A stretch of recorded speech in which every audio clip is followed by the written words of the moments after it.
noches y bienvenidos al debate de Popular Televisión. Siempre abordamos temas de actualidad, ya lo saben todos ustedes, y ¿por qué no? Podíamos haber hablado hoy de dimisiones y de nombramientos en el ámbito regional o en el ámbito nacional, y también de infraestructuras o de transparencia política. Pero bueno, lo hemos hecho en semanas anteriores y lo volveremos a hacer.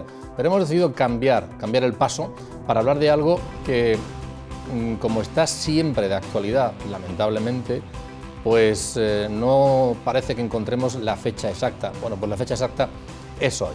Vamos a hablar de salud y además de una cuestión relacionada con la salud muy concreta, muy específica.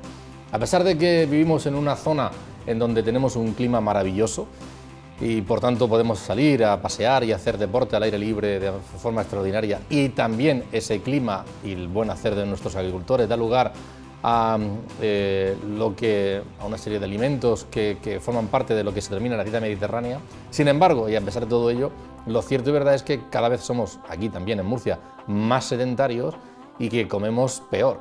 Y esto acarrea una serie de consecuencias para nuestra salud, o influye de manera importante en nuestra salud, en cuestiones que forman parte de forma cotidiana ya de las conversaciones en casi en cualquier casa, ¿no? Que si alguien tiene problemas de obesidad, de hipertensión, de colesterol, esas son cosas habituales casi. A veces las valoramos adecuadamente, pero en otras ocasiones no, y desencadenan, junto también con otros elementos sin duda alguna, en efectos muy graves. Hay que tener en cuenta que los problemas cardiovasculares son los que más muertes provocan actualmente en España. Y hablamos de problemas de ataques al corazón, de arritmias, cardiopatías. Vamos a hablar de ello esta noche y lo vamos a hacer con 4 expertos, porque son médicos, porque además se dedican a estudiar este ámbito y además tienen un componente educativo, porque también están implicados en el área de la formación y de la divulgación, y por tanto que hemos creído que son personas que pueden aportar mucho a este asunto y que sea interesante para todos ustedes. Les presento en primer lugar a José Avellán. Él es médico internista, trabaja en atención primaria y además es director de la Cátedra de Riesgo Cardiovascular de la Universidad Católica. Bienvenido. Encantado. Muchas gracias. De poder contar con José Avellán, como también con Tomás Vicente. Tomás Vicente es el jefe del Servicio de Cardiología del Hospital Reina Sofía. También tiene esa otra parte docente porque es el director de la Cátedra de Cardiología de esta universidad. Bienvenido. Buenas noches, encantado de estar aquí con vosotros y con usted. Muchas gracias. También contamos con Juan Madrid. Él es jefe de sección de endocrinología y nutrición en el Hospital Virgen de la Risaca y también se ha incorporado como docente a la UCAN, además de que es una persona que la parte de divulgación y de pedagogía siempre la ha llevado, ha estado muy implicado en ella. Gracias por venir, Juan. Gracias a ti por invitarme. Muchas gracias. Y nuestro cuarto invitado es Mariano Leal. Él es médico especialista de atención primaria, trabaja en el Centro de Salud de San Andrés, también es profesor de la cátedra de RVC, de riesgo cardiovascular. Bienvenido, Mariano, buenas noches. Muchas gracias, un placer estar en el programa. Muchas gracias. Además hacemos esto pues con una percha de actualidad, y es que en esta universidad se está celebrando jueves, viernes y también sábado las 22 jornadas murcianas sobre hipertensión arterial y la 4ª reunión de farmacéuticos sobre el control de estos pacientes, que están organizadas por la Sociedad Murciana de Hipertensión Arterial y Riesgo Cardiovascular, que preside José Avellán. Así que tenemos esa fecha de actualidad, muchos profesionales, muchos médicos, muchos especialistas están hablando, debatiendo, poniendo información en común, tratando sobre novedades, sobre aspectos a tener en cuenta, compartiendo sus informaciones y sus conocimientos entre ellos, y lo que les pedimos a nuestros 4 invitados y alguno más con el que contaremos a lo largo del programa es que los compartan también con todos ustedes. A mí me gustaría, yo he hecho una breve descripción y seguro que no sé hasta qué punto he sido afortunado a la hora de precisar lo de las enfermedades, los riesgos y lo demás, le pido a los invitados que me disculpen, precisamente empezar por ahí. Cuando hablamos de enfermedades cardiovasculares, ¿de qué estamos hablando? ¿Por qué pensamos? Bueno, Oye, pensamos del corazón y pensamos de las venas, del sistema circulatorio, de las arterias. Hablamos del órgano central, que es el corazón, y de ahí salen todas las arterias, que son fundamentales en toda la economía, tanto en el cerebro como en las piernas, como en las extremidades, ¿no? Eso es fundamental.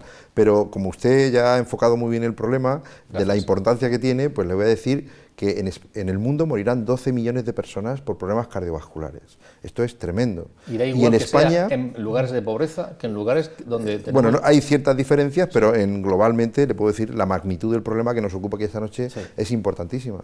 Sepa que además 135.000 personas en España tendrán problemas cardiovasculares, de las cuales 70.000 tendrán infartos de miocardio. O sea que no estamos hablando, yo creo que es muy importante que los médicos dediquemos parte de nuestro tiempo a programas como este tan estupendo que puede sensibilizar a la población y también con nuestros pacientes en el día a día. Está hablando tendrán, es decir, que sí o sí va a ocurrir según las estadísticas, la probabilidad, ¿no? Sí, ocurren seguro. Y entonces tenemos que hacer mucho más hincapié lo que es la prevención primaria, que es cuando la enfermedad todavía no se ha puesto de manifiesto, y tenemos que cuidar a nuestros pacientes que ya han sufrido problemas cardiovasculares.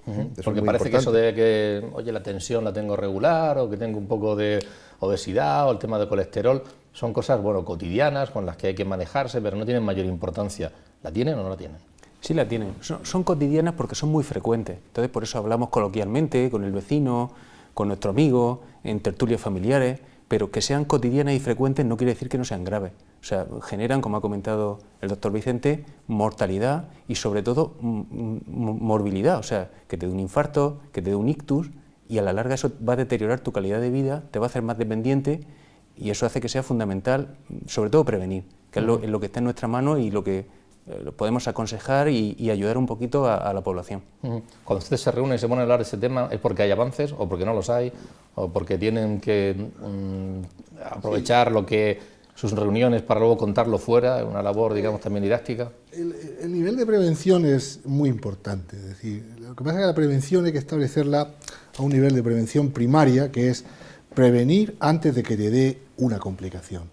Luego podemos establecer, porque siempre tenemos que atender a todos los pacientes, podemos atender a los pacientes que ya han tenido una complicación, un infarto, un ictus, estamos ya en el terreno de la prevención secundaria, es evitar las recidivas, evitar que ese paciente se siga complicando, ¿no? Incluso podemos hablar de prevención terciaria. Pero en prevención primaria es muy importante, por lo que estaban aquí comentando el doctor Leal y el doctor Vicente. En realidad, si nosotros cogemos los 5 principales factores de riesgo cardiovascular, los mayores, como son la hipertensión arterial o la diabetes, el exceso de colesterol en la sangre, el tabaquismo y uno muy importante, que es la obesidad ligada al sedentarismo, esos 5, pues podríamos decir que de cada 100, el 76% tienen al menos uno de estos factores. La extensión es muy grande. Y si nos vamos al grado de control, nos encontramos con que se ha avanzado mucho. Cuando yo empecé en esto en el año 78, pues había unas tasas de descontrol muy elevadas. Hemos recortado, pero falta mucho todavía por hacer.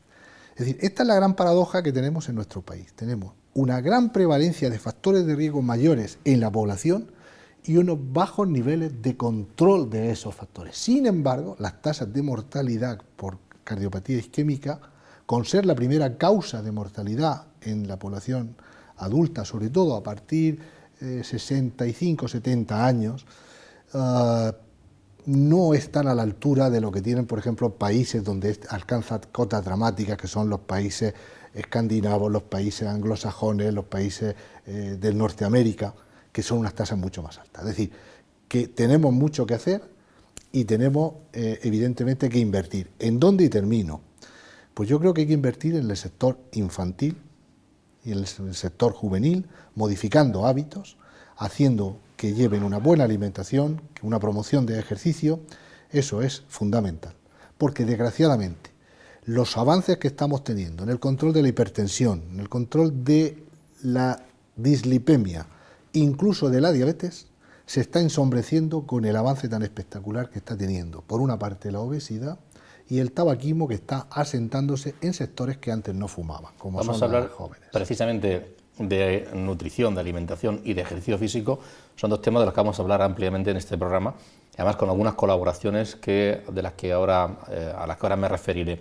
Pero cuando hablamos de que una persona tiene hipertensión o que tiene colesterol o que además tiene problemas de obesidad, ¿qué supone eso para nuestro corazón o para nuestras arterias? ¿Qué le pasa?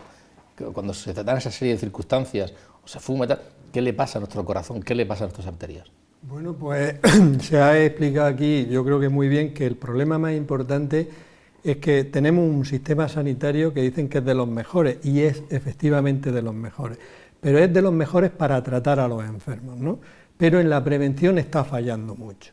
Entonces, al fallar mucho en la prevención, pues la gente se alimenta mal, la gente es hipertensa, la gente se hace obesa, y todo eso son lo que llamamos los factores de riesgo cardiovascular. Entonces, esos factores de riesgo cardiovascular empiezan muy poquito a poco, pero hay que decir que la arteriosclerosis, que es la enfermedad que después nos va a producir el infarto o el ictus, es una enfermedad que empieza en la infancia y se va desarrollando a lo largo de décadas.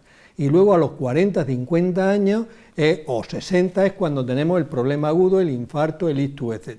Pero se inicia, y eso no hay ninguna duda y todo el mundo lo sabe, se inicia en la infancia. ¿Cómo se inicia? Bueno, pues aunque sea un poco técnico, la pared de la arteria tiene una serie de capas. La que está en contacto con la sangre es una muy sensible, muy delicada, que se llama el endotelio, y entonces la tensión alta, el colesterol alto, la diabetes descompensada, etcétera, van alterando esa primera capa, la van rompiendo, y al ir rompiendo esa primera capa se va depositando en la pared de la arteria el colesterol y otra serie de sustancias, y van haciendo como una placa que la va obstruyendo. O sea que el inicio es en la infancia, y se inicia porque la capa que es más interna de la pared de la arteria, que está en contacto con la sangre, de la presión alta, del colesterol alto, de la diabetes, etcétera, la va rompiendo, y es como si uno se hace una dique y se va depositando ahí colesterol, etcétera, etcétera. Y a lo largo de décadas aparece una placa ya grande y se puede desencadenar una trombosis y por tanto un infarto o un ictus. Vamos al cardiólogo. Sí. Una vez que eso ha ocurrido, que esas arterias, que esas venas tienen esas circunstancias, ¿qué le pasa a nuestro organismo? ¿Qué le puede pasar a nuestro esas arterias, corazón? pues lo que está delante de la tubería que se obstruye no recibe sangre, no se oxigena, y en el caso del corazón concretamente, que son arterias muy finas, muy anguladas, que se llaman coronarias, pero son arterias que salen de la principal, que es la aorta, y nutren el propio músculo cardíaco para que pueda funcionar todo el tiempo, pues cuando se obstruyen, ya tienen una obstrucción crítica, ahí hay remolinos y hace que la sangre se coagule y se forma un trombo generalmente sobre una placa que hay ahí, como ha descrito mi compañero el doctor Nadí. Pues entonces, ¿qué pasa? Que lo que está distalmente es como si usted en un bancal pues se obstruye el riego y se va a secar todo lo que está delante. En las primeras fases el paciente puede tener una clínica de dolor, que es lo que llamamos angina, cuando el corazón ese se pone un poco más rápido, que necesita más flujo, no le llega, y entonces siente el dolor típico, opresivo, que le irradia cuello, con sudoración, y cuando se obstruye totalmente, pues va a tener un infarto, que es todo lo que está distalmente a esa obstrucción, que se muere, tiene una cicatriz. Pero me está hablando del corazón. Del corazón. corazón. ¿De los ictus? Los ictus ocurre exactamente cuando son isquémicos, que llamamos por obstrucción, pues el cerebro es como un ordenador y cada zona del cerebro tiene una misión. El habla, el caminar, mover los brazos, las piernas, dependiendo de lo proximal que sea de la rama principal, habrá más extensión del cerebro que queda inútil o más pequeña. Pero todo es un proceso, es el mismo proceso. Estos factores de riesgo que hemos denominado antes y que hemos descrito también, actúan en toda la economía. La hipertensión, bueno, hay ciertas predisposiciones, la hipertensión afecta más al ictus, al cerebro, los fumadores suelen tener más afectación de las piernas, tienen lo que llamamos claudicación intermitente, cuando caminan se les obstruyen las arterias de las piernas y cuando necesitan más oxígeno, como no les llega, duelen las piernas. Y los que son con colesterol y que tienen diabetes, les suele afectar más el corazón y estrés. Entonces estas personas tienen angina y después tienen un infarto. Dependiendo de la zona, pues van a tener una clínica que manifiesta esa obstrucción que le estoy diciendo. Imagino, es lógico, ¿no?, que el primer lugar donde acude una persona con alguno de estos síntomas, de los más iniciales, no con los graves, que va seguramente al servicio de urgencias, pero sí los más iniciales, es al médico de cabecera, al médico de atención primaria. ¿Qué les dicen o cómo lo detectan ustedes? Sí, efectivamente, el paciente nos llega a nosotros le preguntamos, le hacemos la anamnesis, que se llama técnicamente, lo exploramos y le hacemos siempre alguna prueba complementaria para ver el alcance de lo que el paciente nos está contando. Si vemos que es una cuestión que nosotros podemos controlar, le aconsejamos, le ponemos tratamiento. ¿Qué le cuenta un paciente típico de estos problemas? Pues mire usted que tengo un dolor como una pena en el pecho, 3 o 4 días, que por la noche me aprieta más, se me pasa. me encuentro raro, y normalmente vienen un poquito asustados, ¿no? Y nos preguntan, bueno, ¿esto puede ser, por ejemplo, del corazón? O el típico paciente a nivel cerebrovascular que llega, mire usted que me noto que se me duerme la pierna, me falta un poquito de fuerza en la pierna y en este brazo, me duró 2 horas y se me ha pasado. O sea, síntomas de este tipo. No son alarmantes, pues si no van directamente a la puerta de urgencias del hospital, pero son síntomas que nosotros, en atención primaria normalmente, nos encargamos de ver si realmente es grave o podemos controlarlo. Y cuando ya ven alguno de esos 2 casos que ha descrito, ¿qué hacen ustedes a continuación? Cuando es grave. Sí, cuando ve el tema del corazón. Cuando vemos que es una angina de pecho o un ictus, efectivamente, lo estabilizamos si lo precisa, se le pone un gotero si hace falta, se le da algún tratamiento inicial y si es muy grave avisamos al servicio de urgencia, a la ambulancia para que lo lleve y si no, pues con sus familiares se le traslada al hospital. Se le indica que se dirija al hospital, a la puerta de urgencia.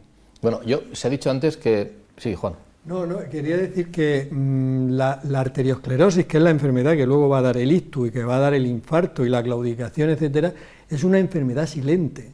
Es decir, lo primero que la gente tiene que tener más claro que el agua es que durante muchos años, incluso décadas, la enfermedad se va desarrollando y el paciente no nota nada de nada. O sea, está bien como una manzana, está perfecto, no nota nada. El problema es que la enfermedad luego, en cuestión de segundos o de minutos, puede manifestar ya un infarto agudo de miocardio, un ictus, o a veces da unos síntomas menos alarmantes, como es la angina de pecho. Pero la clave de esto es que uno no puede esperar a tener los síntomas. La clave de esto, que es donde se está fallando de una manera grande, es en la prevención, porque, insisto, no hay síntomas. Cuando dan síntomas es el síntoma de una complicación. Un infarto es una complicación de una enfermedad que lleva años desarrollándose y que en un minuto te pega el dolor. Un ictus es lo mismo. Entonces, si no hacemos prevención, cuando una persona llega a atención primaria o sobre todo cuando llegan a urgencias del hospital, tienen un problemón encima, porque tiene un infarto, tiene un ictus y entonces se les trata de maravilla. Pero lo que tenemos que hacer nosotros y lo que tiene que hacer la gente en general es prevenir esa enfermedad llevando unos hábitos de vida saludables. Sí, la propia hipertensión arterial se la ha llamado el enemigo o el asesino silencioso, porque la gente erróneamente piensa que a veces se asocia a dolores de cabeza o a alguna manifestación de nerviosismo, y no es así, no es así. Es decir, la hipertensión arterial, si no se detecta, si no se mide, no se puede saber que una persona es hipertensa, no tiene esa sintomatología. Por ejemplo, la diabetes sí puede tener una sintomatología llamativa, que es que orinan mucho porque, claro, como tienen exceso de glucosa en la sangre, la eliminan y la glucosa es osmóticamente activa y como consecuencia tienen lo que llamamos poliuria, orinan mucho. ¿Qué pasa? Que como se van deshidratando, les da sed, tienen polidipsia. Pero es que al mismo tiempo, como la glucosa no entra dentro de la célula, pues van adelgazando y tienen mucho apetito, tienen una falsa sensación. Entonces, los signos cardinales de la diabetes sí pueden ser polidipsia, poliuria, adelgazamiento y todo esto. Pero es que la hipertensión es que no tiene nada. O sea, la hipertensión, si no la mides, nunca te vas a enterar de que eres hipertenso.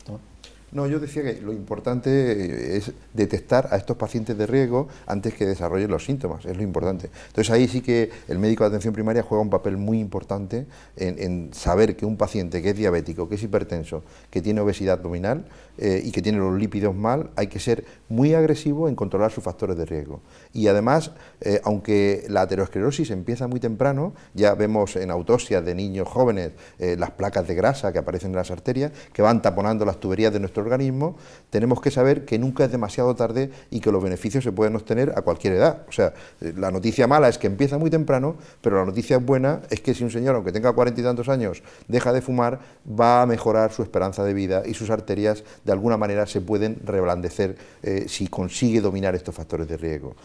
Pero la misión desde luego del cardiólogo es diagnosticar antes que el paciente tenga el infarto y empieza desde atención primaria. Cuando hay sospecha de un paciente que puede tener angina, nosotros tenemos que hacerle una prueba de esfuerzo, o sea, tenemos que poner ese motor que es el corazón a todo lo que da para ver si le llega a riesgo, como probamos los coches en la autopista. Y cuando el motor está obstruido, el carburador, antiguamente lo probabas en la autopista y cuando subían las revoluciones ese coche fallaba. Pues con el corazón es una forma indirecta de ver que no tiene riesgo suficiente y ponemos al paciente a caminar a la misma vez que vemos su electro y vemos si desarrolla síntomas cuando ese corazón se pone rápido. Entonces, ante cualquier paciente, que además se trabaja así habitualmente en la práctica clínica diaria, sospechamos que puede tener unas lesiones o es un paciente de alto riesgo, pues puede estar muy indicado hacer lo que llamamos test de isquemia, que es la prueba de esfuerzo, y además hoy día tenemos incluso otras pruebas que aumentan todavía más la sensibilidad, como es el eco de estrés, que es un eco que tú a la misma vez que haces la prueba de esfuerzo puedes ver el corazón por dentro si hay alteraciones de la contractilidad, y en otros casos podemos acudir a técnicas de imagen que podemos sin un cateterismo de forma no invasiva visualizar todas las arterias del corazón, como es el escáner tridimensional, el TAC multicorte, ¿no? Entonces yo creo que en ese sentido sí se ha avanzado bastante y la sensibilidad de la gente, a pesar de que es un problema tan importante en las cifras que hemos dicho al principio del programa, yo creo que sí que está cambiando algo en la conducta, en el deporte de la gente. Muchas veces tenemos el debate con mis contertulios en este sentido, pero yo sí veo que la población en general hoy día, usted y estamos en Murcia, puede ir al malecón y hay miles de personas a todas horas y no siempre son los mismos, ¿eh? La gente joven, en una parte de la población sí que tiene más sensibilidad en este sentido. Se habla en varias ocasiones de prevención y de detección precoz, pero ¿qué? ¿Cómo lo se hace? Es decir, una persona que si no tiene síntomas, un médico de atención primaria, ¿cómo le echa el ojo? ¿Cómo lo controla? ¿Qué pruebas le hace? ¿Por qué tiene que ir una persona? ¿Por qué ustedes tienen que tomar la decisión de mandarle ciertas pruebas? ¿Qué pruebas? Bueno, nosotros en atención primaria jugamos con ventaja respecto al resto de especialistas, porque conocemos al paciente y lo vemos muchas veces. De media vemos 6 veces al año a cada paciente en atención primaria. Lo conocemos su hábitos de vida, sabemos a veces cómo come, conocemos a la familia, sabemos si la familia es de fiesta, si no es de fiesta, si son moderados, si beben, si no beben. Tenemos una gran ventaja en ese aspecto, que conocemos muy bien al paciente. Y aparte, nosotros los pesamos, los medimos, les pedimos analíticas de vez en cuando, le tomamos la tensión periódicamente. No esperamos, o por lo menos no debemos esperar a que el paciente tenga el infarto, el ictus o la enfermedad renal. Es un poquito tarea nuestra. Y lo hacemos de forma sencilla, preguntándole, pesándolo, midiéndolo, tomándole la tensión y pidiéndole alguna analítica general, un electro si hace falta, y sobre todo conociendo al paciente, es fundamental. Ahí, como he dicho al principio, tenemos mucha ventaja porque no hacemos una atención puntual. O sea, el paciente termina siendo, entre comillas, nuestro amigo, y ahí jugamos con ventaja. Vamos a hablar de edades. Ha dicho el doctor Madrid que y se inicia en corta edad y luego se va desarrollando y los problemas, digamos, agudos se producen en determinadas edades, 40, 50, 60 años. Pero bueno, por edades podemos hacer ciertas diferenciaciones. Es decir, los chicos jóvenes pueden empezar ya a tener problemas. Las personas de esas 40, 50 años tienen otros. Habría que tomar medidas. Son grupos, digamos, en donde hay que actuar de manera distinta. Yo creo que hay que diferenciar 3 grupos etarios muy definidos y que requieren a lo mejor intervenciones diferentes. Uno serían hasta la edad adulta, podríamos considerar hasta los 18 años, que son las edades infanto-juveniles. Otros está la edad media de la vida y luego están los pacientes de edad avanzada. Los pacientes de edad avanzada hay un debate porque nadie se pone de acuerdo a partir de qué se considera. Si nos vamos a la guía americana, pues hay ahora mismo un debate muy encendido en el riesgo cardiovascular porque diferencian los pacientes a partir de los 60 años. Es decir, entonces, y estos son 3 consideraciones a la hora de enfocar los objetivos de control. Una cosa es el diagnóstico y otra cosa es qué vamos a hacer con ese paciente. En la primera etapa de la vida, en la edad infanto-juvenil, pues hombre, desgraciadamente la obesidad creo que es el factor más extendido. Somos campeones europeos en tasas de obesidad infantil. Incluso en la región de Murcia está muy acendrado, muy acentuado. Y el doctor Madrid tiene ahora mismo en marcha un estudio extraordinario para determinar las complicaciones que eso tiene, que ahora no lo puede detallar más.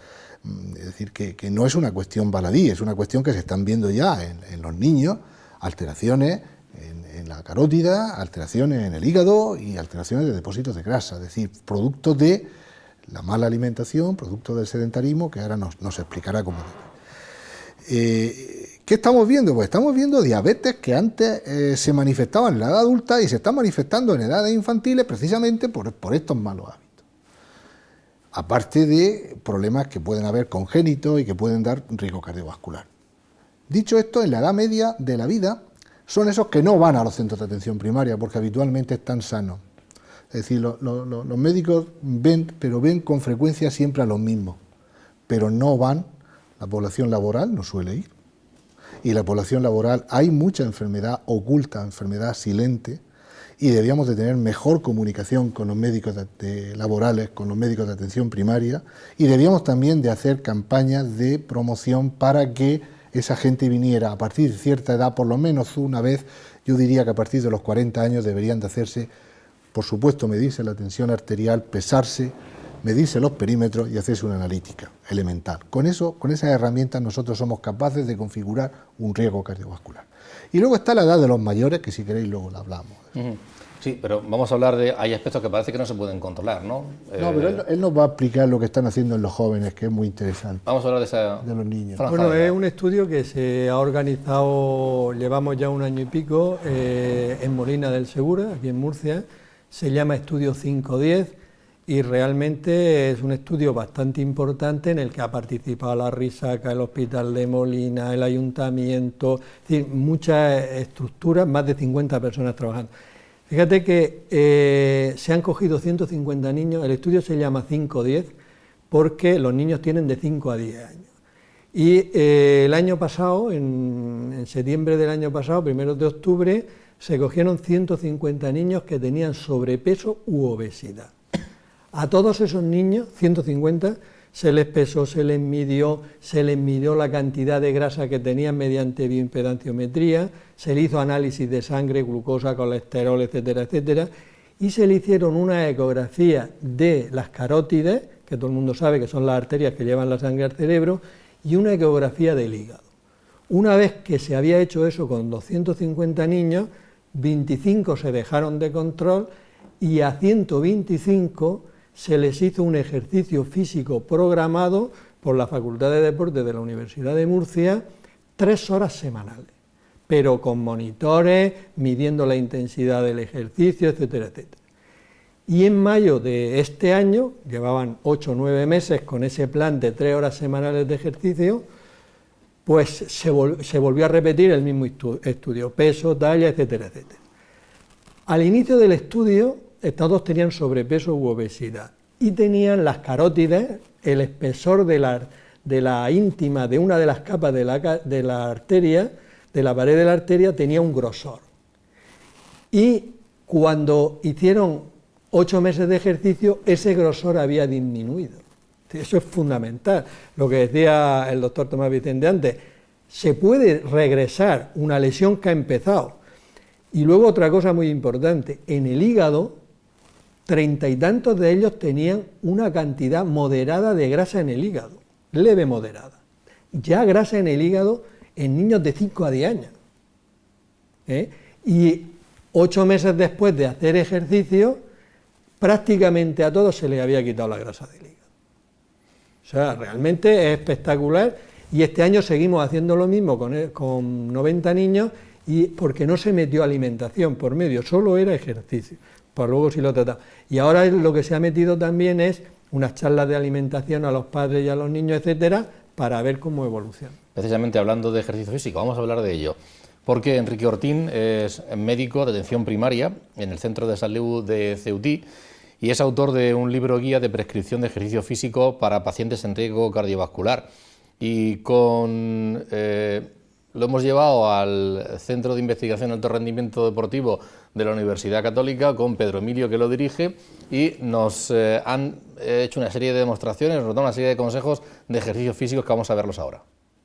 La actividad física inicial no requiere necesariamente estudios demasiado profundos. Lo que estamos haciendo simplemente es procurar que el organismo se adapte a un mejor aprovechamiento del oxígeno que respiramos. Eso produce beneficios a todos los niveles del cuerpo humano. Lo que debemos buscar en principio es que la población aumente su gasto energético, aumente el nivel de actividad con medidas normales, como aquí tenemos a este chico, que es simplemente andar, caminar, procurar que a lo largo del día se realicen un número de pasos que hagan que salgamos del hábito sedentario que habitualmente tenemos. El ideal sería llegar a los 10.000 pasos diarios. Por encima de los 3.500 pasos ya se obtienen beneficios significativos.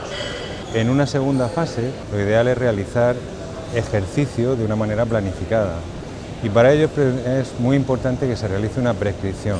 La prescripción la debe realizar un facultativo, un especialista dedicado a este fin. Una vez que hay una prescripción, lo que realizaremos será un ejercicio planificado, organizado, en el que la sesión constará de una parte inicial de calentamiento, otra parte que será la realización propiamente del ejercicio y finalmente una serie de ejercicios de vuelta a la calma. Un ejercicio completo, la elíptica, puede ser un ejercicio aeróbico que nos ayude a mejorar ese consumo de oxígeno, ese aprovechamiento de oxígeno. Igualmente otros ejercicios como el footing, tanto en panel rodante como en la calle, puede producir beneficios muy importantes en toda la población y especialmente en aquellos pacientes con factores de riesgo cardiovascular. Tradicionalmente se ha pensado que la resistencia aeróbica solo se podía mejorar mediante métodos más tradicionales como por ejemplo caminar, correr, bicicleta, etc. Sin embargo, se ha demostrado en recientes investigaciones que la resistencia aeróbica también se puede trabajar mediante el entrenamiento de fuerza. En este sentido, el objetivo principal cuando se realiza este tipo de entrenamiento para la mejora de la resistencia aeróbica es trabajar en circuito. Es muy importante también la intensidad de la carga, ya que si lo que se busca es un alto volumen de entrenamiento, la carga no tiene que ser muy alta. Por lo tanto, el entrenamiento en circuito con cargas bajas va a permitir una mejora de la resistencia aeróbica, una mejora cardiovascular, y este tipo de entrenamiento es muy recomendable tanto para población sana como para cualquier tipo de población que tenga riesgos tanto cardiovasculares, metabólicos. También hay que tener en cuenta que el entrenamiento de fuerza debe de ser planificado y programado de forma correcta. En este sentido, los especialistas en ciencias del deporte, junto con los médicos, pueden proporcionar la información necesaria para que esta progresión sea la adecuada. La valoración funcional cardíaca y mediante la prueba de esfuerzo no es necesario realizarla en toda la población, pero sí en aquellos pacientes que vayan a realizar ejercicios de alta intensidad o aquellos que tengan algún factor de riesgo, tales como diabetes, obesidad o colesterol, especialmente si son mayores de 55 años en el caso de las mujeres y de 45 en el caso de los varones. La realización de la prueba de esfuerzo es muy importante porque favorece y previene la situación de posibles complicaciones por el ejercicio físico. El ejercicio físico no es más que un fármaco, es un medicamento que permite la mejora de la situación basal del paciente. Como tal, tiene los mismos principios que cualquier otro medicamento y, como tal, tenemos que considerar que no todos los pacientes pueden utilizar el mismo tipo de medicamento o, en este caso, el mismo tipo de ejercicio. Por ello, dependiendo de la intensidad, valoraremos cuándo realizar la prueba de esfuerzo. Además, la prueba de esfuerzo no solo va a servir para saber tu estado de salud cardiovascular, etcétera, sino que además va a permitir precisamente saber programar la intensidad con la que se tiene que trabajar, dependiendo un poco del nivel de intensidad que el deportista quiera aplicar a su ejercicio físico diario. En este sentido, una prueba de esfuerzo es muy aconsejable, independientemente de que no sea necesaria, porque por un lado nos va a permitir saber el estado inicial, posibles complicaciones que puedan surgir en la práctica, si no tenemos esa evaluación y no sabemos cómo está realmente esa persona, y por otro lado nos va a permitir también establecer la carga y la progresión adecuada para que el ejercicio se haga de una forma saludable y de una forma óptima. Bien, vamos a retomar, vamos a continuar. Hay cosas que no se pueden controlar, imagino, si es genético, si tal, pero hay otras que sí. ¿Cuáles no y cuáles sí? Bueno, yo le diría una cosa que normalmente los médicos no hablamos de esto, que es la actitud. O sea, hay que tener en la vida una actitud positiva y en valores. Quiero decir, si tú vives estresado negativamente, el estrés es lo que te hace engordar. Generalmente, el doctor Madrid lo sabe, aparte de la mala alimentación, los hábitos y tal, pero en general, en la sociedad actual, cómo vivimos, te hace comer compulsivamente, muy rápido, y esto engorda. Casi todo el mundo que tiene obesidad tiene un componente de ansiedad también, aparte educacional, etcétera, etcétera. Pero si tú tienes una actitud buena, positiva, un poco lúdica de la vida, ves las cosas con positividad, todo repercute en el organismo y a veces nos olvidamos del aspecto de la personalidad del individuo. O sea, hay que verlo integralmente, no coger separadamente, voy a tratar la hipertensión, voy a dejar que fume, no, todo en conjunto, y cada paciente tiene una personalidad específica y tenemos que transmitir el mensaje de una positividad muy buena que le va a beneficiar enormemente a su vida, a su calidad de vida. Hoy día tenemos hasta algoritmos, en el ordenador tú metes el colesterol que tiene, la hipertensión, si fuma o no, y sabemos hasta la edad de sus arterias, que tú le dices a un individuo, usted tiene 40 pero tiene unas arterias de 70 años, pero además si usted modifica el colesterol y modifica su hipertensión, probablemente va a tener unas arterias de 40, y esto lo podemos conseguir. Hay que transmitirle la información de forma muy fehaciente y muy clara para que él lo entienda. No decirle, tiene usted posibilidades de desarrollar un infarto, bueno, pero yo ¿por qué me va a tocar?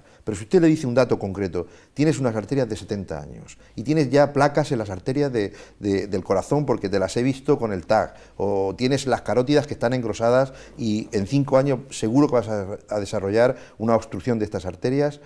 Eso es muy contundente. Hablamos muchas veces de que una persona tiene colesterol, y tiene colesterol, pero hay colesterol bueno y colesterol malo, ¿no? Sí, efectivamente, hay dos tipos de colesterol, el LDL, que es el colesterol malo, y el HDL, que es el colesterol bueno. El colesterol malo es el más importante hasta ahora desde el punto de vista cardiovascular, y tenemos una cifra objetivo dependiendo de los antecedentes cardiovasculares que tenga el paciente. Colesterol malo, en un paciente que ha tenido un infarto hay que ser muy estricto. Desde el punto de vista técnico tiene que estar por debajo de 70 o 100. Y en un paciente que todavía no tiene enfermedad cardiovascular, a lo mejor con 150, 160, si no tiene otros factores de riesgo, sería una cifra adecuada. Pero efectivamente son los dos componentes fundamentales del colesterol total. Vamos a hablar de algo que parece que es fundamental, están todos de acuerdo, el tema de la nutrición, de la alimentación, además del ejercicio físico, de la alimentación. Y empiezo por Juan Madrid por motivos obvios, pero bueno, quiero abrirlo, ¿no? Y se me ocurren muchísimas preguntas porque circulan por ahí muchísimos comentarios y recomendaciones, y no sé hasta qué punto pues algunos son ciertos, otros pueden no serlo, y bueno, vamos a intentar pedirles a nuestros invitados que nos ayuden. Por ejemplo, vamos a hablar de la sal, no sé, y del azúcar. ¿Es mala? ¿Es buena? Vamos a ver si... Sal y azúcar. Sal y azúcar, las dos malas. ¿Sí? Sí, vamos a ver. Es que el azúcar de mesa es la sacarosa, que es glucosa más fructosa. Entonces esos son azúcares, como la glucosa sola, que cuando tomamos alimentos que la llevan o que se lo hemos añadido a nosotros, pasan de golpe a la sangre, no necesitan digestión prácticamente. Al pasar de golpe, para que la glucosa no suba en la sangre, pues el páncreas echa mucha insulina. Y al echar mucha insulina, pues se esfuerza, y si se esfuerza mucho un órgano, pues con el paso del tiempo, pues puede agotarse y dar una diabetes. Entonces, cuando nosotros tomamos pan, estamos tomando un hidrato de carbono que lleva glucosa, pero que va pasando a la sangre poquito a poco, y entonces no fuerza al páncreas. Es decir, que concretamente azúcar, como azúcar añadido a los alimentos, cuanto menos mejor. Eso es un mensaje claro que hay que dejar. El azúcar cuanto menos mejor. Insisto, azúcar añadido a los alimentos. No tiene eso nada que ver con el azúcar que tiene la fruta. La fruta tiene glucosa, tiene sacarosa, tiene fructosa, pero como está dentro de un conjunto de un alimento que tiene fibra, que tiene vitaminas, que tiene antioxidantes, todo eso, por ejemplo, la fibra hace que el azúcar de la fruta no pase a la sangre de golpe, sino poquito a poco. Es decir, azúcar blanca o azúcar moreno, que me da casi lo mismo, añadido a los alimentos cuanto menos mejor. Lo reservamos para cuando nos tomemos un dulce o eso, pero para echarlo a la leche o todo eso cuanto menos mejor. ¿Y la sal? Y la sal también hay que disminuirla. La Organización Mundial de la Salud recomendaba máximo 6 gramos de sal al día y lo ha bajado a 5. Y aquí, ¿por qué? Pues porque la sal a largo plazo favorece en muchísimas personas el desarrollo de hipertensión. Y luego hay otra cosa, que una alimentación para que sea correcta, cuanto menos productos elaborados compremos, mejor. Y en los productos elaborados a muchos le ponen sal, y sal en cantidad importante. Y además, cuando nosotros leemos la etiqueta de información nutricional, a veces no pone sal, pone sodio. Pero si la Organización Mundial de la Salud recomienda 6 gramos de sal, el equivalente en sodio son 2,4 gramos, porque la sal es cloruro sódico. Es decir, la sal y el azúcar son dos sustancias que cuanto menos tomemos, mejor. Esas y otras medidas de alimentación, ¿como cuáles, por ejemplo, le dan ustedes a las personas que pueden tener algún tipo de riesgo, patologías y demás? Pues que sigan una dieta básicamente mediterránea, la dieta que seguían nuestros abuelos y nuestros padres un poquito en principio, o sea, mucha legumbre, bastante fibra, pocos azúcar, como ha comentado el doctor Madrid, pescado, tomar pescado, no solamente carne, pocas grasas saturadas, por ejemplo, el tocino, los embutidos, la bollería industrial, un poquito limitar esos alimentos. Y por ahí iría un poquito el consejo que damos nosotros, sobre todo dieta mediterránea, y explicarle al paciente lo que es la dieta mediterránea, claro. Estamos en época de matanza casi ya dentro de poco, y el tema del tocino y todo esto parece un poco complicado.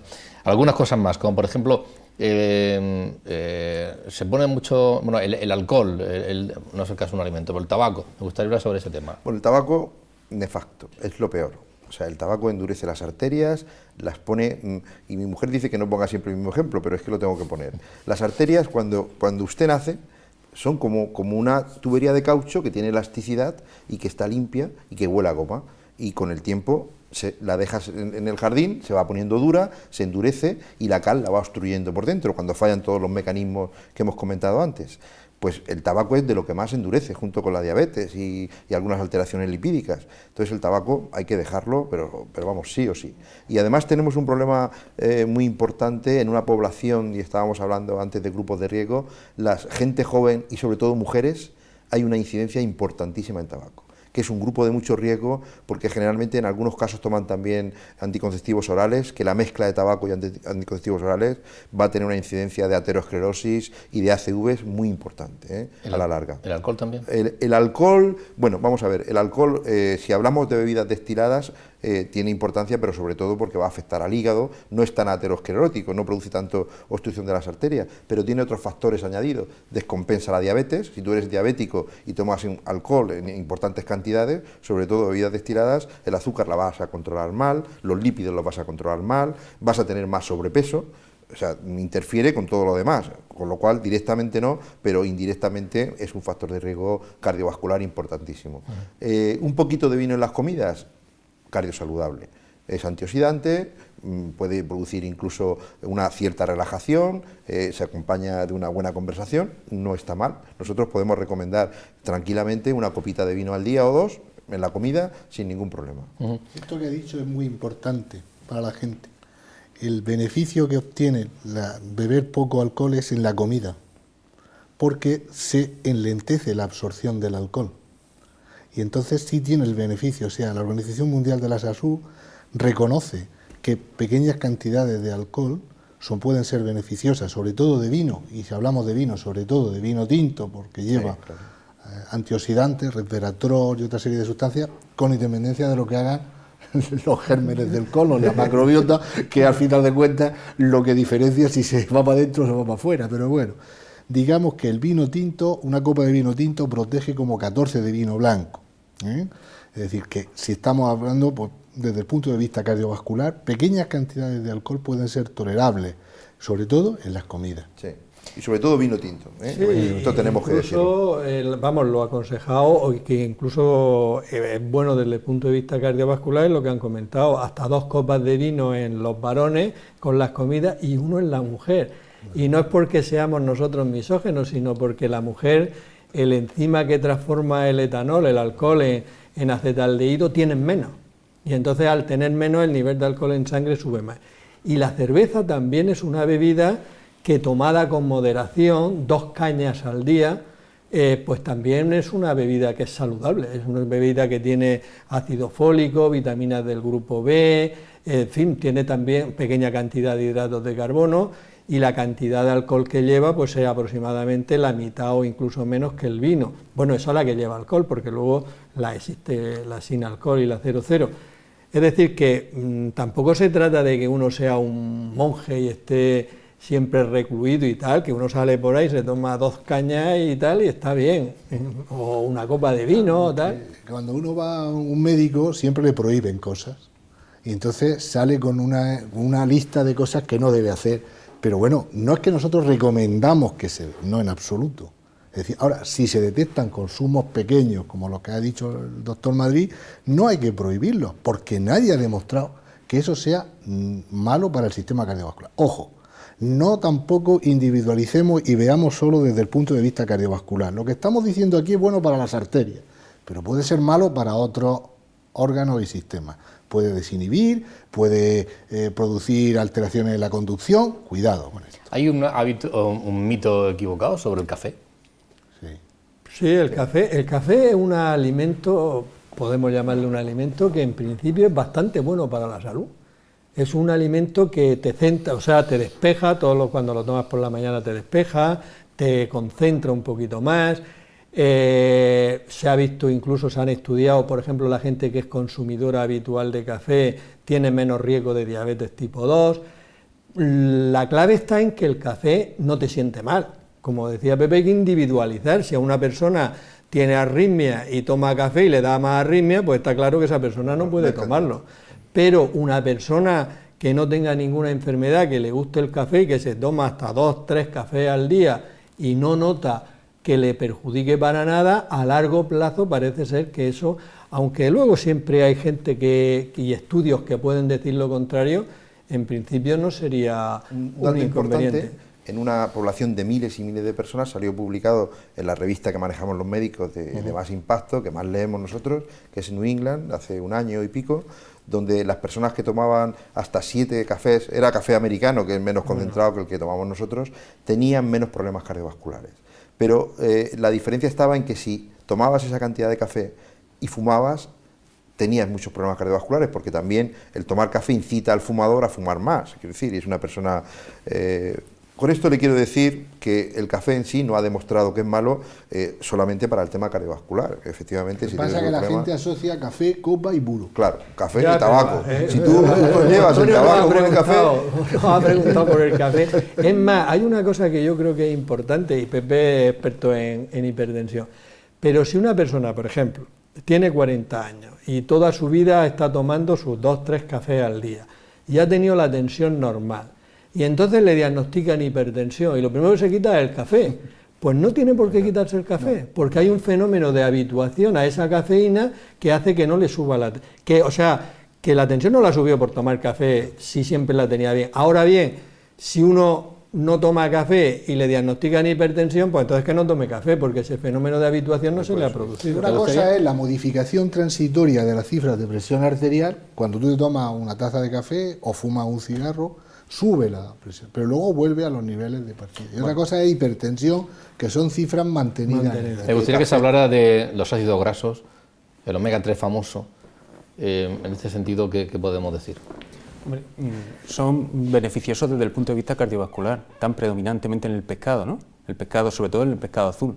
Y el efecto que tienen sobre las arterias está demostrado que hace que el colesterol malo que circula por la sangre y se nos va depositando en las arterias, como ha comentado antes el doctor Madrid, pues ese colesterol malo sea como más resistente a la oxidación y se deposite menos en las arterias. O sea, tiene un beneficio cardiovascular conocido y eso hace que sea recomendable su consumo, pero preferiblemente a otro ácido graso y a otras grasas saturadas de los embutidos. Yo aquí sí que quería hacer una puntualización que creo que es importante. Los ácidos grasos omega 3, fundamentalmente, que están en los pescados azules, aunque también en otros alimentos como las nueces, otros frutos secos, etcétera, hay que comérselos comiendo pescado 3 veces a la semana, ¿vale? No vale tomarse pastillas de ácidos grasos omega 3. Esto se ha discutido mucho, incluso yo, por ejemplo, una vez me cabré mucho porque en la televisión salió la Fundación Española del Corazón, avalado por ella, recomendando tomar el Megared, que entonces yo me fui a internet, lo busqué, eso tiene 200 miligramos de omega 3, 200 miligramos, de los cuales no todos son los dos buenos, que es el EPA y el DHA, tienen esos nombres, le podían haber dicho Perico y José, pero no han puesto EPA y DHA, Y, o sea, que tienen muy pequeña cantidad, cuando, por ejemplo, 100 gramos de sardinas tienen 2.000 miligramos. Hemos pasado de 200 a 2.000. El salmón tiene 3.000 y pico. Cada pastilla de esas vale 1 euro, o sea, 30 euros al mes.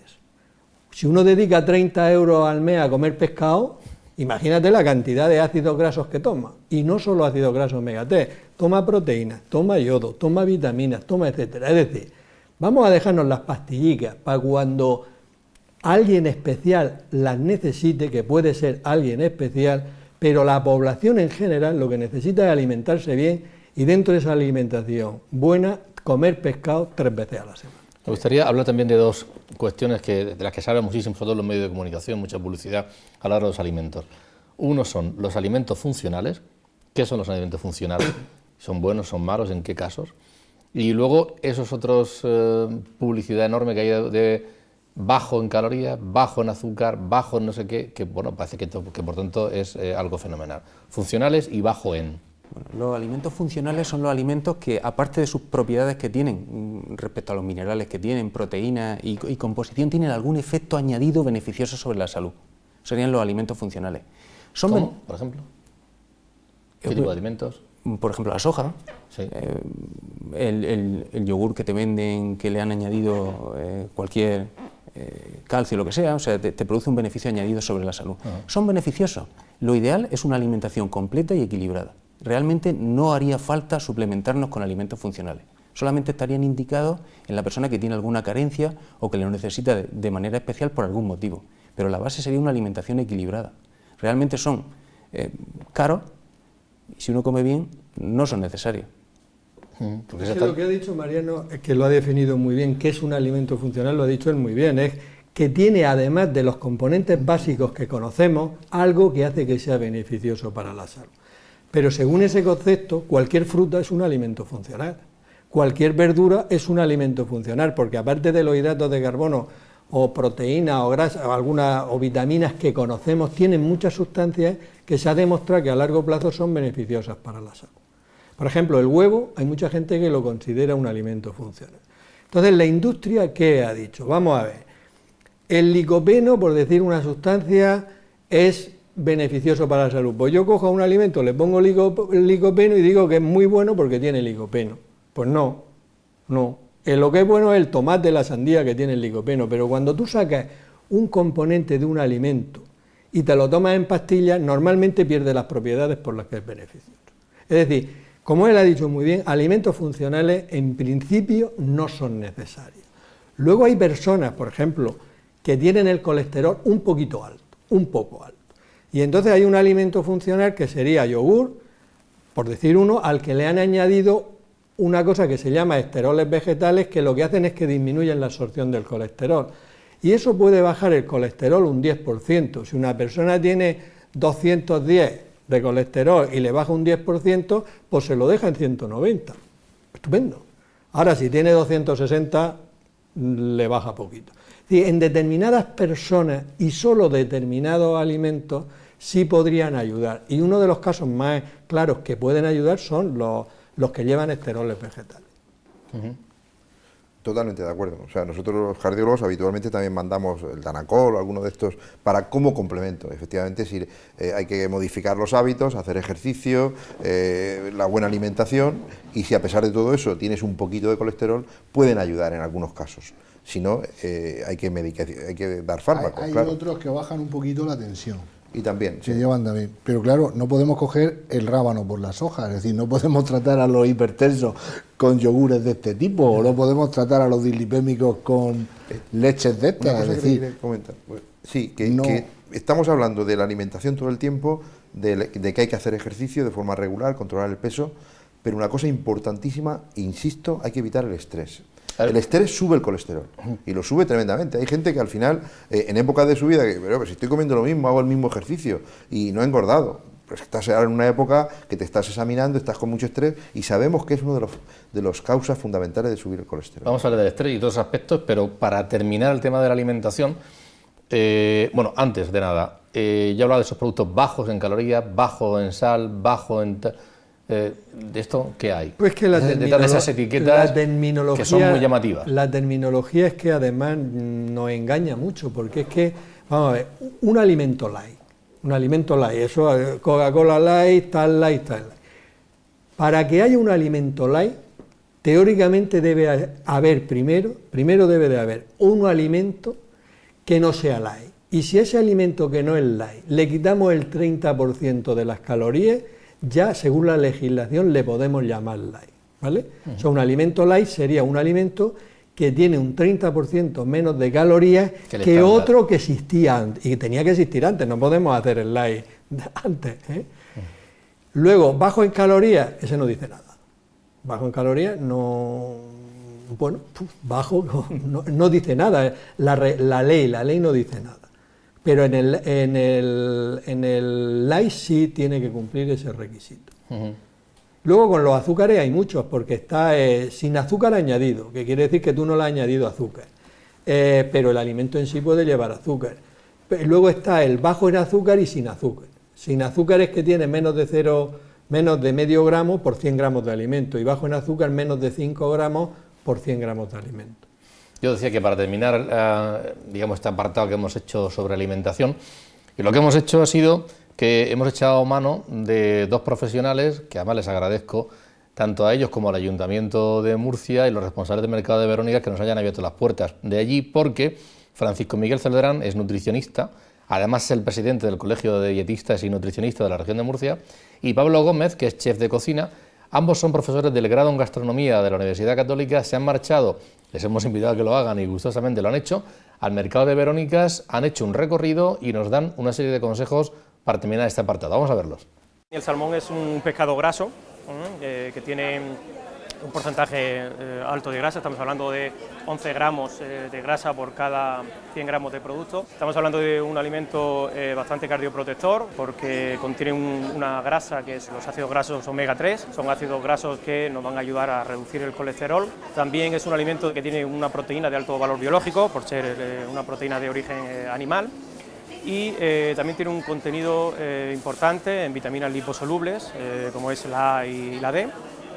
Vitaminas que en el caso de la A nos va a ayudar en la reparación, mantenimiento de tejidos, piel, y además también tiene una gran cantidad de vitamina D que nos va a ayudar a regular el calcio en sangre y por otro lado nos va a ayudar a fijar el calcio en los huesos.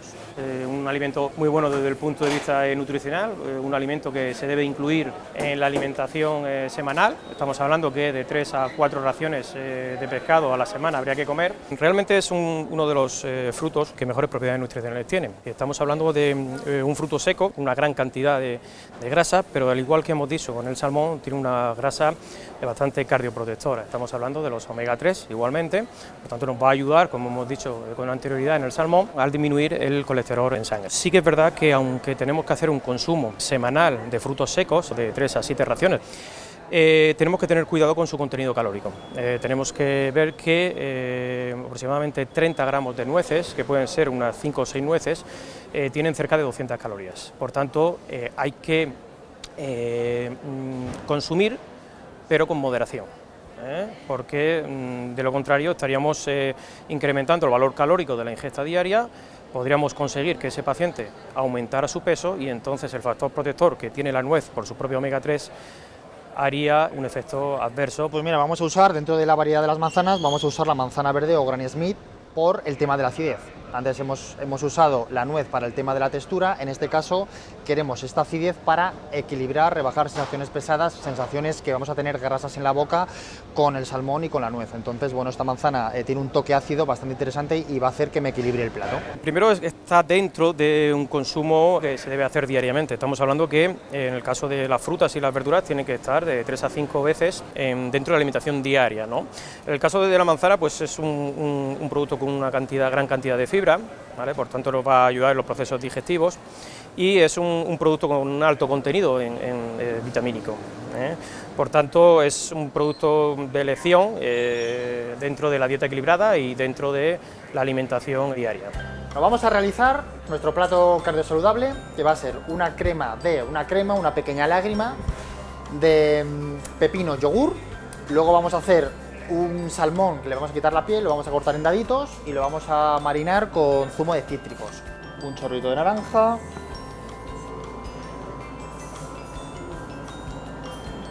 Un chorrito de lima. Un chorrito de aceite de oliva virgen extra. A nivel profesional nosotros usamos este tipo de rallador que tiene el surco afilado, entonces salen... Nos quedamos solamente con la parte cítrica. Vamos a hacer una crema refrescante de yogur y de pepino. Lo vamos a triturar todo, el yogur que no sea yogur natural, que no sea edulcorado, para que esta acidez que tiene, pues bueno, nos ayude a rebajar sensaciones pesadas. Un poquito de sal. Y esto es mucha temperatura, pero poco tiempo, para que el interior quede jugoso, quede meloso, quede semicocido. Así también, lógicamente, pues bueno, estamos optimizando todas las propiedades que ha comentado anteriormente mi compañero Fran. Pues vamos a hacer unos dados lo más perfectos posibles. Esta crema recomiendo que esté bien fría, sobre todo en Andalucía se toma mucho como un primer plato frío refrescante, ¿de acuerdo? Naranja. En el centro vamos a ponerle un poquito de lima. Y vamos a terminar con un chorrito de aceite de oliva.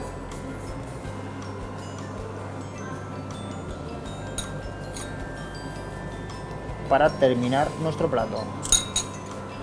Pues bueno, aquí tenemos plato, como habéis visto, sencillo, pero cardio saludable, que es en lo que estamos, y bueno, fácil de hacer, práctico, económico también, o sea que bueno, espero que lo hayáis disfrutado y que os haya gustado. Bien, vamos a terminar con cuando el ejercicio físico ya lo hemos abordado y se ha tratado, la alimentación también, y el estrés, un apunte más sobre el estrés que, claro, nos dicen ustedes, los médicos nos dicen, pues usted no se estrese, aparte cambie de hábito de vida, y dice, bueno, fíjate lo que me recomienda, pues muy bien, pero mañana tengo que seguir abordando mi trabajo y mis problemas, ¿no? Bueno, es que el estrés va, digamos, a descompensar todos esos factores de riesgo que hemos comentado todo este tiempo. La hipertensión va a subir el colesterol, como le estoy diciendo, y además cosas que hoy día sabemos que activan, por ejemplo, la coagulación también. Entonces, una persona que en un momento dado tiene esas placas que hemos estado describiendo todo el tiempo, que están obstruyendo las arterias y que algunas de ellas son inestables porque tienen un poquito de grasa, pues en una situación de estrés, pues te va a subir la tensión, la arteria se comprime, el corazón se pone más rápido y la coagulación se activa si además estás fumando un cigarro. Y te están dando un disgusto. Y en ese momento esa placa se rompe, se forma ahí un coágulo y se obstruye la tubería y te da un infarto. Es decir, las personas de riesgo, sobre todo, tienen que evitar estas situaciones porque está uno a merced de cualquier tonto que te dé un disgusto y te pueda matar de un infarto. Es así de claro. Lo digo tan expresivo porque así lo entendemos todo el mundo.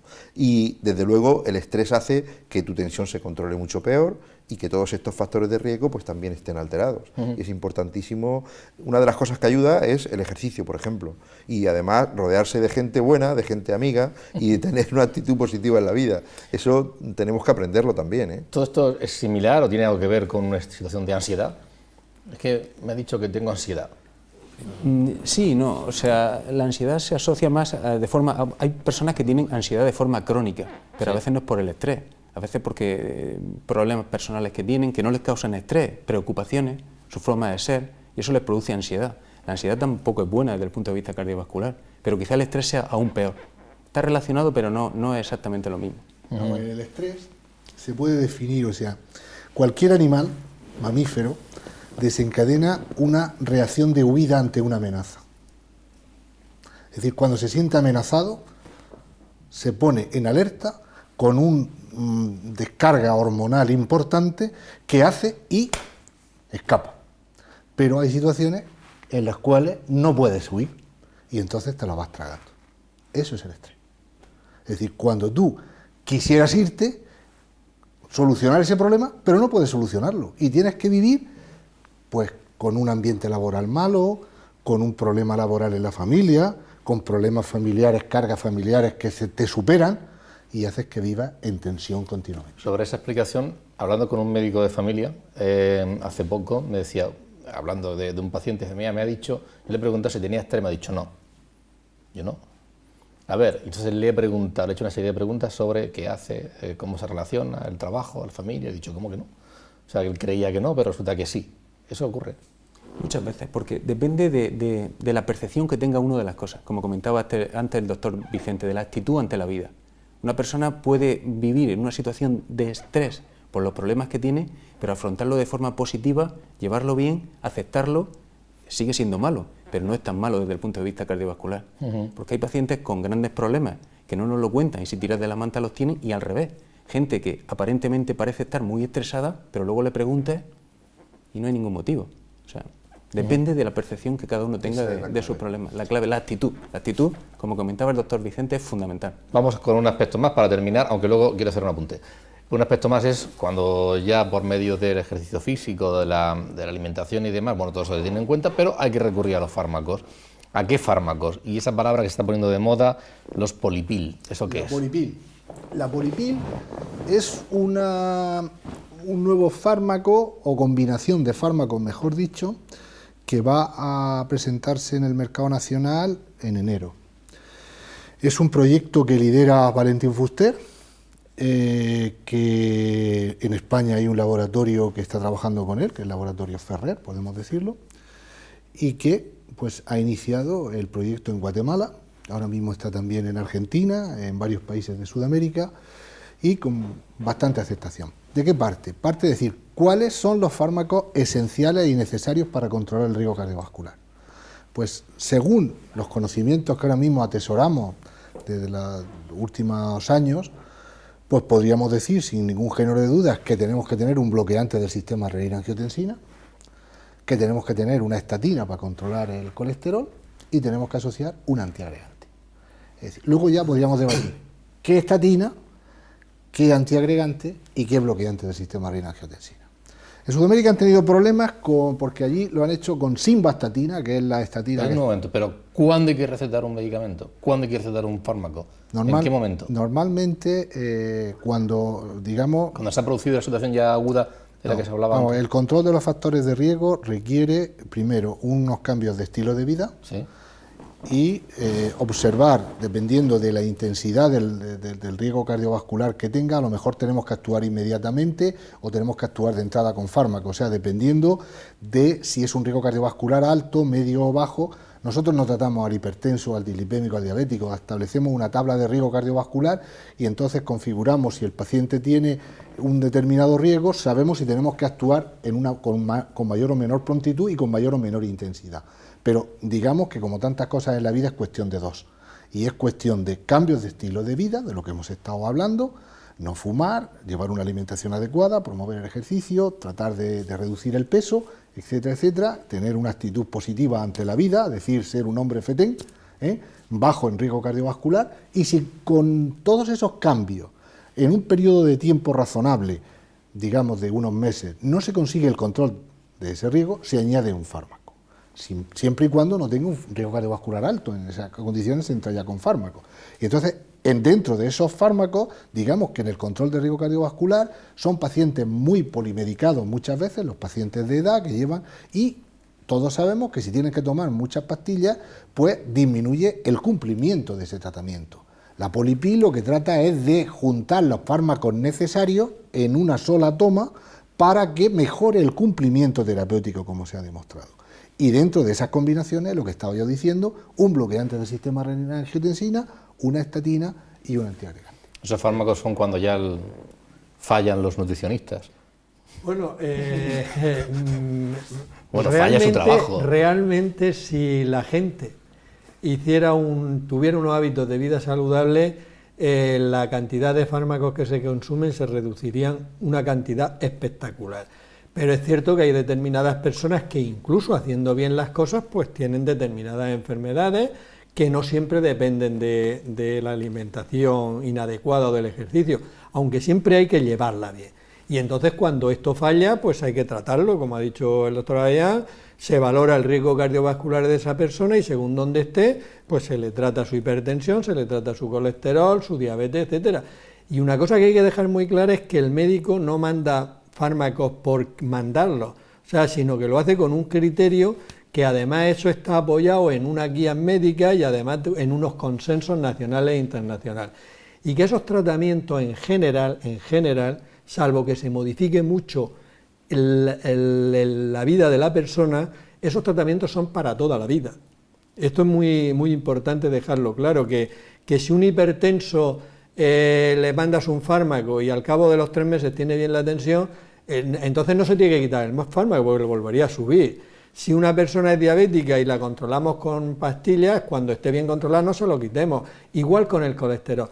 Normalmente la gente que toma para la tensión o para la diabetes suele cumplir mejor el tratamiento, pero los del colesterol, en cuanto que lo tienen normal, se lo quitan. Eso es así, entonces hay que insistirles mucho en que el tratamiento en principio es de por vida. Se ha comentado antes, que lo ha comentado el doctor Madrid, que a lo largo de muchos años se van produciendo, acumulando una serie de circunstancias que luego desencadenan en consecuencias más importantes. En los 40, 50 años, llega una persona, ya para terminar, de 40, 50 años, que en principio no ha tenido problemas previos y tal, y llega a su consulta. ¿Qué le recomienda a usted en cuanto a pruebas diagnósticas, pero también en cuanto a hábitos de vida? Imagínese que llega con 40, 45 años y llega a su consulta. ¿Qué le diría? Digo, para que nos esté viendo 40, 50 años, esa franja de edad, ¿qué le recomendaría? Lo primero hablamos con él, le preguntamos si fuma, lo pesamos, le tomamos la tensión.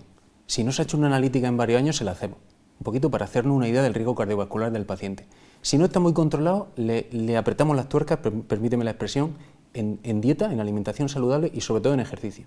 Le va a beneficiar todo, desde el punto de vista metabólico, desde el punto de vista mental, le va a bajar la tensión, pero eso sí, adaptándonos siempre a las circunstancias del paciente, porque a veces no puede, con el ambiente laboral en el que tiene, no tiene tiempo, la familia. Entonces intentamos pactar con él, conociéndolo y sabiendo su disponibilidad de tiempo y sus necesidades, una estrategia. Claro, porque no hace falta, por ejemplo, una persona de edad adulta, avanzada, decía antes, pues no hace falta que haga no sé cuántos kilómetros, es decir, poquito a poco, de determinados Ahí sí momentos. Quiero yo decir una cosa, porque es una cosa pionera que ha hecho la Risaca y el Área 1.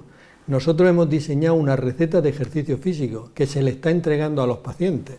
Eso es muy importante porque hemos elevado el ejercicio físico a categoría de tratamiento, tan importante como la pastilla para la tensión o la pastilla para el azúcar o la pastilla para el colesterol alto. Es decir, lo hemos elevado. Entonces, en esa receta pone ejercicio aeróbico, andar, bicicleta, natación, pero pone tanto ejercicio, o sea, tanto tiempo, tantas veces al día. Por ejemplo, Mariano lo ha dicho antes, una persona de 70 años, no le puedes decir que anda 1 hora al día, algunos de ellos, otros corren, pero tú le puedes decir, anda 10 minutos cada 3 horas o anda 10 minutos 6 veces al día, pues ya lleva 60 minutos, que es 1 hora.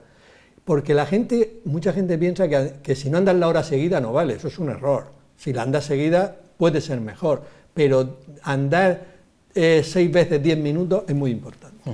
Pues para terminar ya, bueno, y que vayan muy bien las jornadas, me gustaría terminar con el doctor Tomás Vicente, porque bueno, hemos hablado de enfermedades, de tal, y eso la verdad es que preocupa y asusta y da miedo, y sobre todo cuando, como un servidor, tiene terror a esto de las batas blancas y tal, ¿no? Pero como hemos mandado ese mensaje del optimismo y del buen hábito de hacer ejercicio, la alimentación también sana y la actitud positiva ante la vida, pues me gustaría que hicieran una recomendación para que nos vayamos contentos. Contentos. Bueno, yo creo que las cosas se pueden cambiar y nunca es demasiado tarde. Ese sería el mensaje. También quiero decir un poco algo del fármaco, porque para que quede claro el mensaje para la población. Podemos utilizar fármacos en pacientes, uno u otro para la presión arterial, para el colesterol, pero cuando el paciente ya ha desarrollado la enfermedad cardiovascular, todos tienen que tomar medicamentos y durante toda la vida, que es lo que llamamos prevención secundaria. Es decir, si tú has tenido un infarto de miocardio, tienes que tomar al menos aspirina, al menos una estatina, un IECA si tienes hipertensión o el corazón ha quedado un poquito flojo, y sepan el dato que todavía es más impactante, más de la mitad de los pacientes están maltratados, porque el médico no ha indicado todos los fármacos que tiene que indicar o porque hay poca adherencia al tratamiento. Y es importantísimo mandar el mensaje que el 100% de esta población que ya ha desarrollado enfermedades cardiovasculares va a tener que tomar medicamentos. Y para eso la polipíldora va a ser genial, porque ya hay estudios de seguimiento en pacientes que toman las pastillas por separado y los que van a tomar una sola pastilla, y hay una adherencia al tratamiento muchísimo mejor. Entonces, dicho esto, mi mensaje es: Hay que ser optimista, hay que rodearse de gente agradable, hay que tener la actitud positiva en la vida y controlar esos factores de riesgo, con dieta, con ejercicio, evitando el sedentarismo y lo que hemos comentado. Y si tienes algún factor de riesgo que no lo puedes controlar tú, pues recurrir al especialista, a tu médico, hacer un control a partir de cierta edad y nada más. Perfecto.